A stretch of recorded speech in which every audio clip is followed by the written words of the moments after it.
देखा कि एक चांडाल एक गाय को बार बार लातों से मार रहा है, बैल के 3 पैर तोड़ दिए हैं। महाराज परीक्षित ने उस बैल से पूछा कि भगवान आपके तीनों पैर किसने तोड़े? बैल बोला महाराज यही तो समझ में नहीं आता मेरे कि दुख का कारण कौन है। ज्योतिष के विद्वान कहते हैं राहु केतु आदि ग्रह, मंगल बुध आदि ग्रह मनुष्य के दुख के कारण है। सांख्य के विद्वान कुछ और ही कहते हैं और नास्तिक कहते हैं मनुष्य का स्वभाव ही दुख का कारण है। अच्छा अच्छा अच्छा अच्छा। परीक्षित बोले मत बताओ महाराज, मैं आपको पहचान गया कि धर्मम ब्रवीसि धर्मज्ञ। आप तो धर्म की भाषा बोलते हैं, आप साक्षात धर्म हैं। और ये गाय माता जो है साक्षात पृथ्वी हैं। और ये राजवेशधारी चांडाल ये कलयुग है, इसको तो छोड़ूंगा नहीं। तलवार लेके परीक्षित उस कलयुग की तरफ दौड़े। कलयुग बोला रुको रुको, आप कितना भी AK-47 AK-56 लेके खड़े हो जाएं, लेकिन जून का महीना आएगा तो आएगा, गर्मी पड़ेगी तो पड़ेगी। वैसे कलयुग आएगा तो आएगा, ना बाण ना तलवार ना भाला।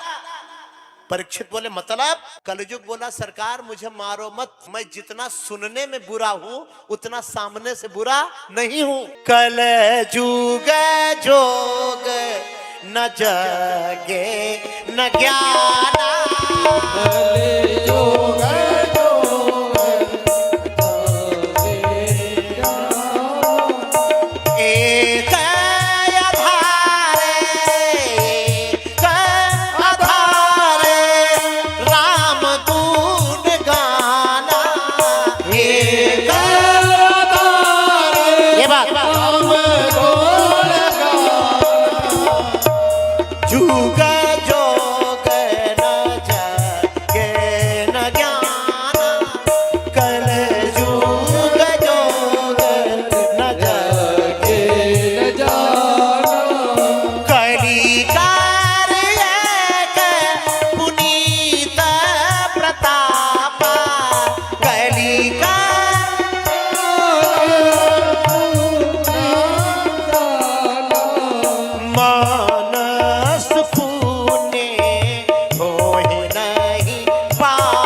युग में कोई मन में पाप सोचेगा तो पाप नहीं लगेगा। जैसे आपने सोचा कि इनका मोबाइल लेके भाग जाएं और भाग नहीं पाए, और जैसे 1.5 लाख का मोबाइल लेके आए हो रावत साहब, अब आपके मन में लालच आ जाए कि मैं किसी तरह इसको झपट के भाग जाऊं, लेकिन इनकी नजर बाज से भी तेज, आप भाग नहीं पाए तो पाप नहीं लगेगा। लेकिन आप यदि मन में सोचें कि 1 लाख रुपए का मोबाइल महाराज जी को मैं दान करूं और दान न कर पाए, महाराज जी को तो दान करने की जरूरत नहीं है, महान जी को ही कर दो, और न कर पाए तो दान करने का फल आपको मिल जाएगा।